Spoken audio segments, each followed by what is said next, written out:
Deməli bura hal-hazırda Tərtər rayonundan Ağdərəyə gedən istiqamətdə asfaltdır. Bizim son olaraq sonuncu postumuz bu ərazidə idi. Döyüş təmas xəttinin keçən xətti. Və yadımdadır ki 2009-cu ildə o bəzən xatirələrdə bölüşmüşük.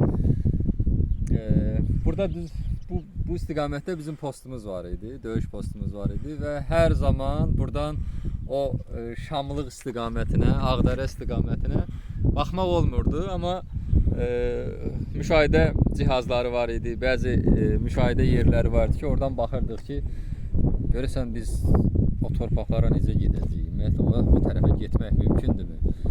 Birinci dəfədir gəlmişəm və çox həyəcanlıyam hal-hazırda ki, çünki 2009-2010-cu illərdə burada xidmət eləmişəm zabit kimi. Həmişə də baxırdım ki, bəs nə vaxt gedəcəyik ora? Və qismət bu günü imiş və mən birazdan gedirəm ora. Allah bütün şəhidlərimizə rəhmət eləsin. Allah